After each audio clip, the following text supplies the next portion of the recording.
그 SF 문학에는 다양한 작가들이 존재하다 보니까 사람들마다 생각하는 거장들이 좀 다를 수도 있다고 생각을 하는데, 흔히 3대장이라 하면 이분들이라고 할 수 있을 거라 생각을 합니다. 그 중에서 이분! 그 아서 클라크 이분의 소설을 리뷰해 보려고 하는데, 가장 대중적으로 유명한 작품은 2001 스페이스 오디세이가 아닐까 생각하고요. 그와 함께 대표작이라 할 수 있는 소설이 바로 이 유년기의 끝이라는 작품인데, 이 소설이 2015년도에 드라마로 만들어졌어요. 그래서 처음에는 제가 드라마를 위주로 설명을 드리려고 했었는데, 제가 드라마를 봤거든요. 근데 이야기의 지향점은 같아요.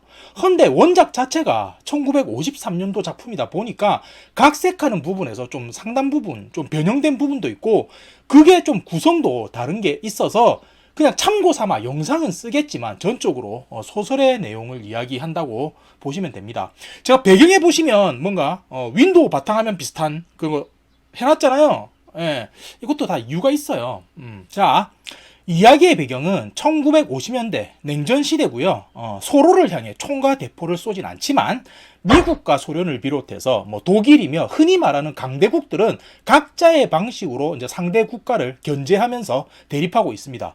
근데 그때 당시 인류에게 있어서 제일 큰 관심사라고 하면은 미사일이라든지 달 착륙 이런 거였잖아요.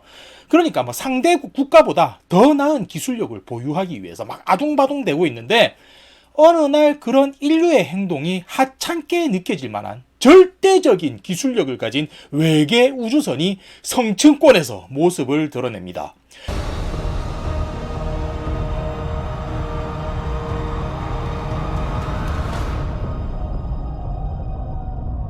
그때 그것을 보고 있던 독일의 어느 과학자가 이런 대사를 하는 게, 인류는 더 이상 혼자가 아니다 라고 하면서 소설은 시작을 해요.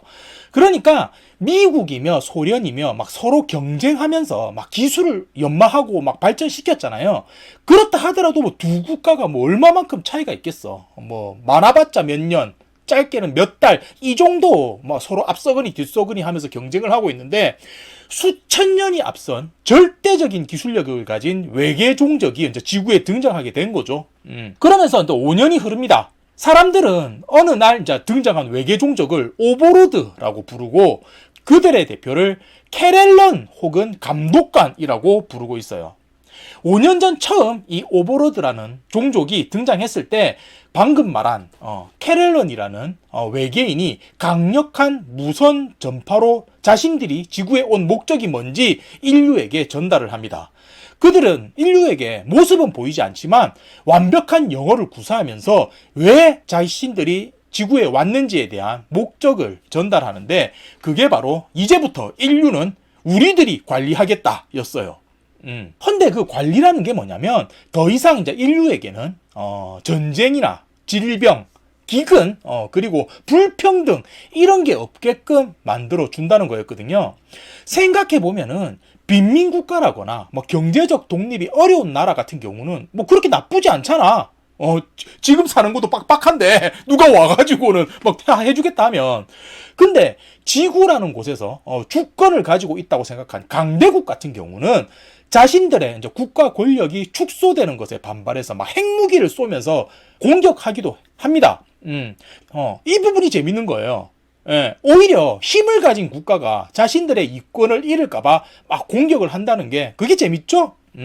하지만 그런 공격은 전혀 통하지 않고 결국 오버로드라 불리는 존재의 압도적인 힘과 기술 격차만을 실감한 인류는 그렇게 그들에게 관리를 받게 돼요. 그리고 이제 오버로드라는 존재와 이제 인류가 어떻게 소통하는지 그 방식이 나오는데, 오버로드들은 5년이 지나도록 인류 앞에는 모습을 드러내지 않습니다. 인류 대표로 있는 UN 사무총장이 혼자서 오버로드의 우주선을 올라타고 그 안에서 대표인 캐렐런의 지시를 받는 방식으로 이루어진다고 나오는데, 오버로드들은 인류에게 그렇다 할 무리한 요구라든지 인류나 정부에게 변화를 요구하지 않습니다. 그저 절대적인 존재로 이제 세상에 머물러 있고, 그 사실만으로 이제 세상은 조금씩 변하는 거예요. 그러니까 그 오버로드들이 야 너희들 뭐 해? 너 이거 바꿔? 너 이거 하지 마? 이렇게 별다른 행동을 취하지 않고 그냥 절대적으로 군림해서 이렇게 보고 있는 것만으로도 사람들이 야 우리 나쁜 짓 하면 안 될 것 같다 하면서 정화작용이 일어났다는 거죠. 처음에는 조금씩. 그러면서 이제 전쟁이 사라지고 종교 갈등이라든지 악습들도 사라졌다고 나옵니다. 그렇게 이제 세상은 이제 오버로드의 관리하에서 유례 없는 평화기를 맞이하고 있었는데, 그럼에도 이제 일부 오버로드들에게 적개심을 가지고 있는 사람들이 존재했다고 나와요. 그 이유가 뭐냐면, 오버로드들이 몇 년이 지나도록 사람들 앞에 모습을 드러내지 않고 그냥 지구 대표라면서 우주선으로 불러서 대화로 지시를 했다고 했잖아요. 그렇다 보니까 저 오버로드 놈들 뭔가 뭐 있을 거야. 저것들 야로가 있어 라고 하는 불만 세력이 생겨났다는 거죠.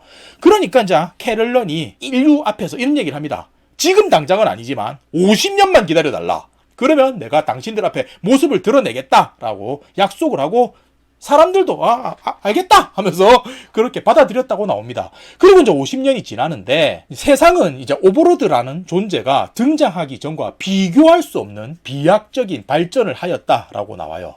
그리고는 이제 50년이 지났으니까 그날이 왔잖아. 50년 전 오버로드 감독관 캐럴런이 이제 모습을 드러내겠다 한 그날이 온 거죠.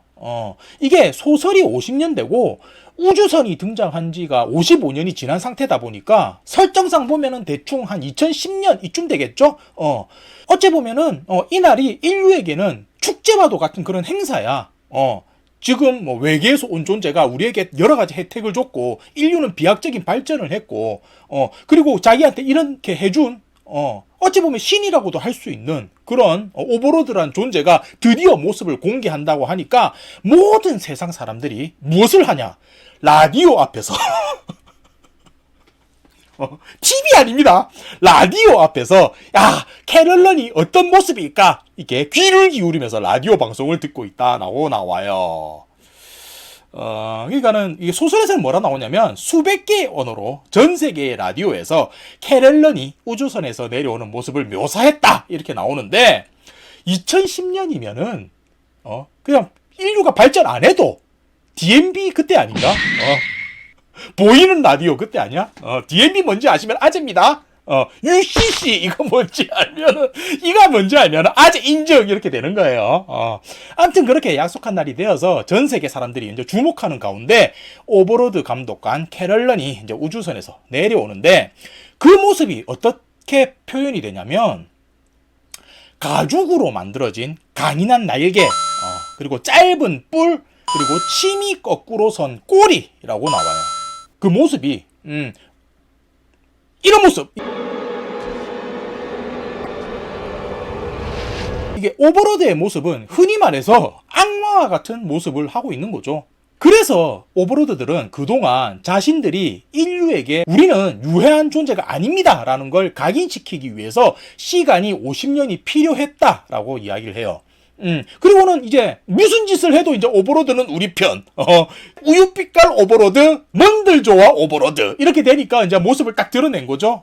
하지만 그럼에도 몇몇 사람들은 그 모습을 보고는 기절을 하기도 했다 이렇게 나오는데 오버로드들은 지구보다 좀 중력이 적은 행성에서 왔는지 허리에는 무게추처럼 보이는 벨트를 하고 있었고 지구인처럼 공기로 이제 호흡을 할 수는 있었지만 종종 가스 실린더를 들이마시는 모습을 보여주기도 했다 이렇게 나오거든요.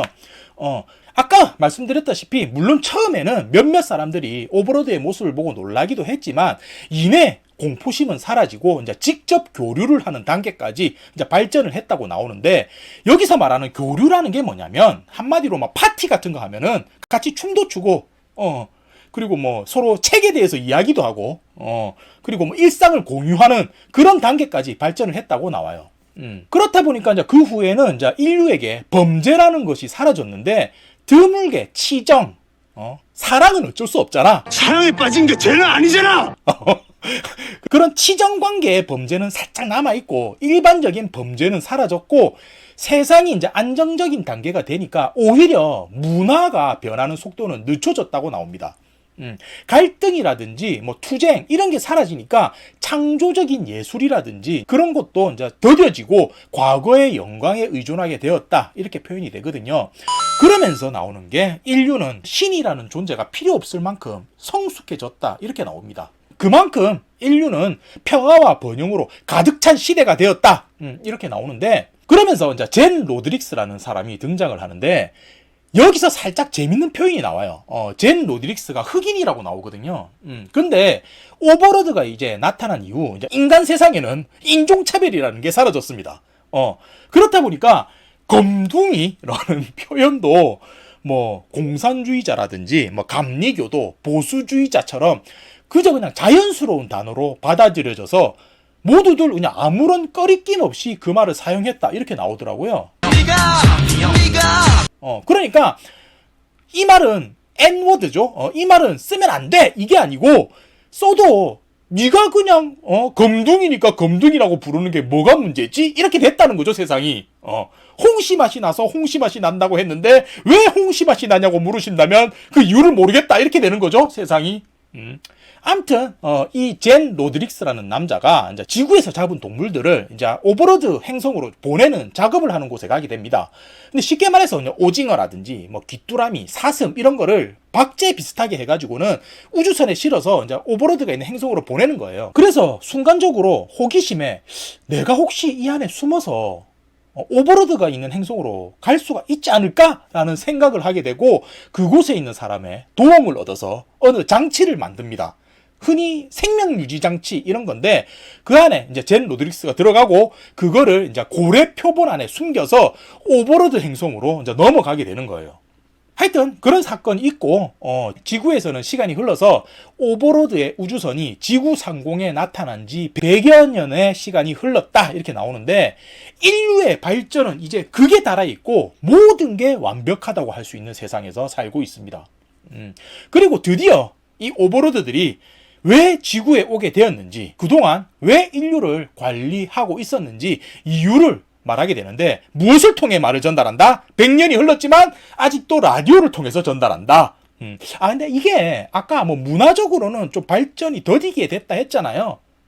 그래서 라디오 이상의 이제 유익거리가 많다 보니까 뭐 TV 이런 게 발전을 안 했는가 봐. 인터넷, 유튜브 이런 게 없었는가 봐요. 100년이 흘렀지만 하여튼 뭐 시대적으로는 2060년 그쯤 되겠죠. 그럼에도 라디오 이렇게 되는데, 아무튼 오버로드가 지구에 온 이유가 뭐냐면, 인류는 진화하는 과정에서 핵무기라는 위험한 존재를 손에 얻게 되었는데, 오버로드들이 보기에는 이게 위험한 장난감을 가지고 노는 어린 아이와도 같아 보였다는 거였어요. 그래서 이대로 오버로드들이 나서 관리하지 않으면 진작에 인류는 서로 경쟁하고 싸워서 멸망할 종족이었다라고 말을 합니다. 초반부에 보면은 서로 냉전시대 때 경쟁을 했다 막 이렇게 나오잖아요. 결국 그으로 갔으면 싸워서 지구는 끝이 났었다 뭐 이런 얘기겠죠.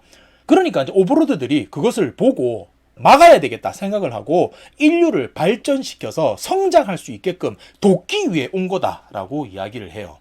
자, 여기까지만 들으면 이 오버로드들이 인류의 구원자구나 싶을 수 있잖아요. 너무 잘해줬잖아. 지금까지 인간 세상에 평화를 가져다 주고 물질적이든 정신적이든 혜택을 줬잖아. 근데 이제 오버로드들 말을 끝까지 들어봐야 되는 게, 우리가 이제 이러한 행동을 하게 된 것은 우리 또한 오버로드들을 말하는 거죠. 누군가의 하수인이기 때문이라면서 이야기를 하는데, 지금까지 인류를 자기들이 관리를 했듯이 이제 자기들도 관리를 받고 있는 상위 존재가 있다는 거였어요.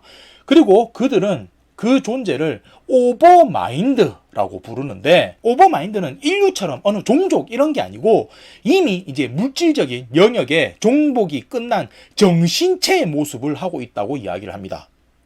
그리고 이제 오버마인드는 자신의 힘과 지식을 확장하기 위해서 자기에게 흡수될 다른 존재들을 찾고 있었다라고 이야기를 해요. 여기서 제가 살짝 부연 설명을 드리자면, 오버로드들 같은 경우는 지금 현재로서는 인류보다 훨씬 진화된 정신적, 육체적 존재이긴 하지만 이미 그 레벨의 맥시멈이 찍혔다는 거예요.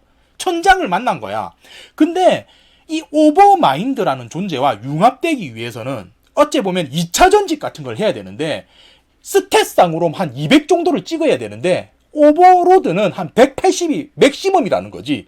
그래서 그런 존재로는 진화가 안 되는데, 인간은 쪼렙이야.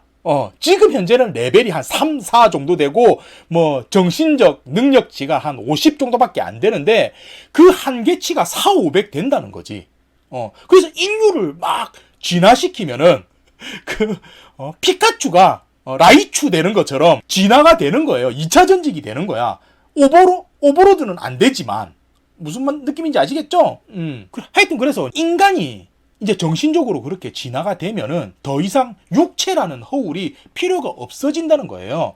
그러면서 인류의 정신이 하나로 통합이 될 건데, 그러면 그 인류의 정신 통합체가 오버마인드와 흡수가 된다는 거죠.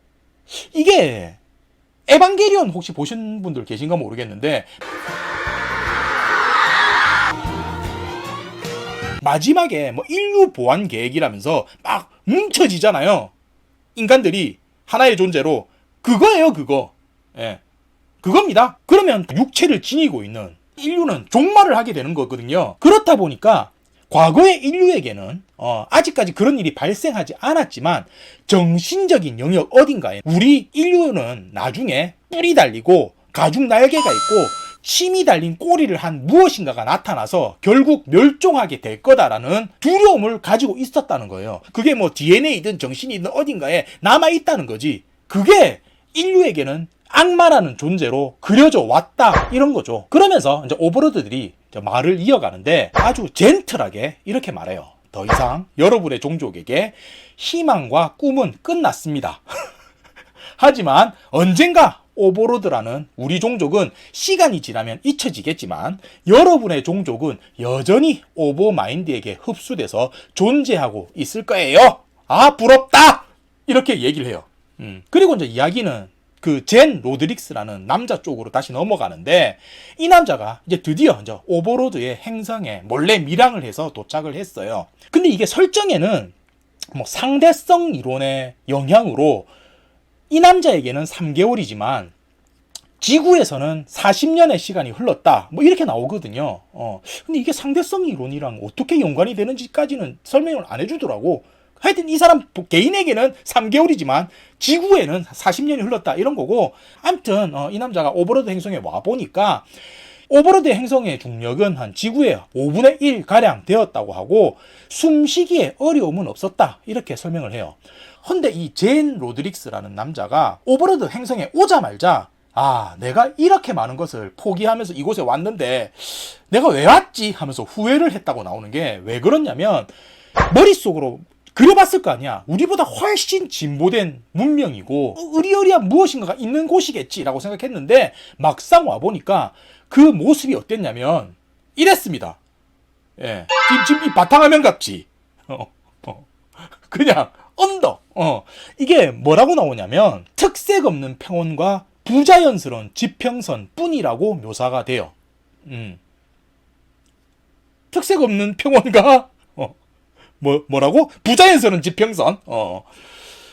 그리고 당연하게 이곳에 있는 오버로드들은 영어를 할 줄 몰라요. 지구에 온 오버로드들은 영어를 나름대로 공부를 했지만 이 행성에 있는 외계인들은 외계인들이죠. 영어를 할 이유가 없잖아. 당연히 대화가 안 통하죠. 그래서 쟤는 다시 귀향선을 타고 지구로 돌려보내지는데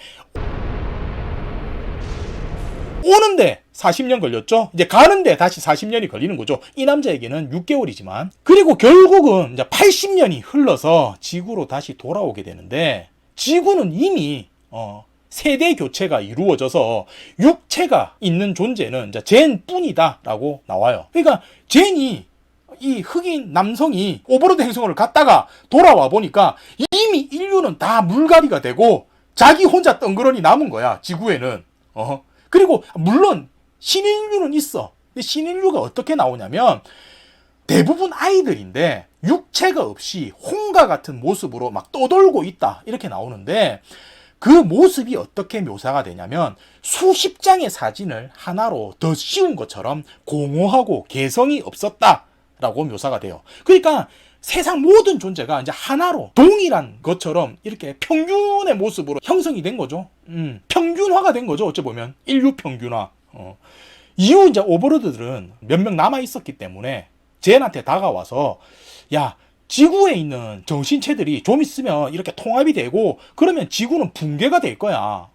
그 이제 지구 끝났어. 어떡할래? 이렇게 하니까 제니 내가 마지막 남은 인류의 생존자로서 우리 종족이 멸망하는 거를 내 두 눈으로 지켜보고 싶다 하면서 나는 지구에 남을게. 너희들은 가. 안녕 하고 그 오버로드들은 어쩔 수 없네 하면서 지구를 벗어나면서 소설은 끝이 납니다.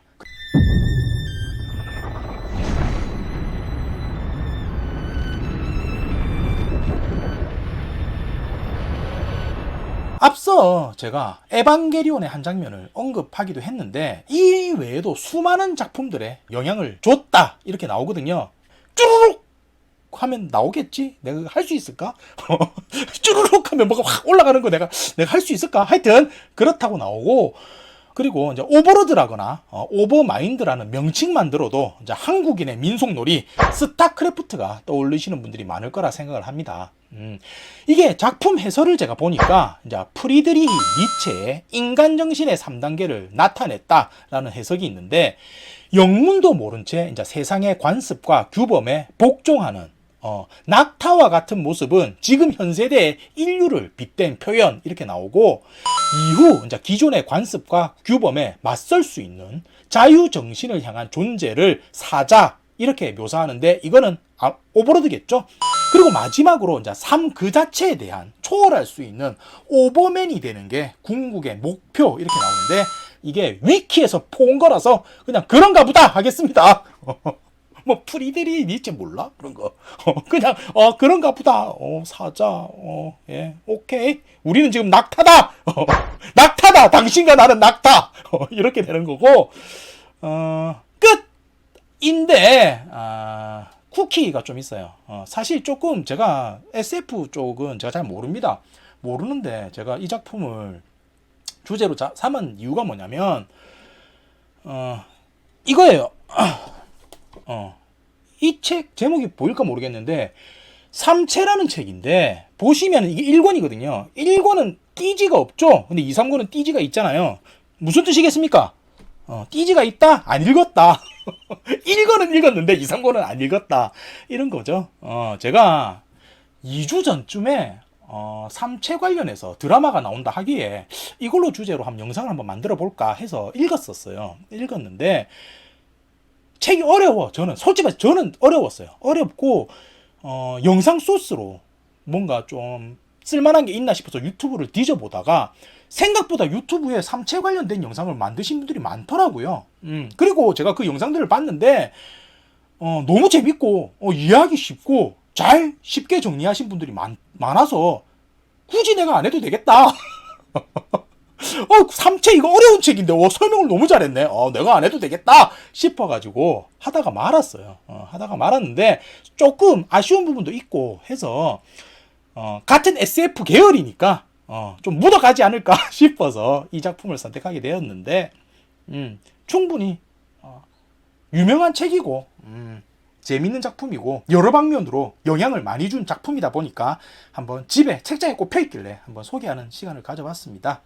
이번에는 끝이 아니고 엔드!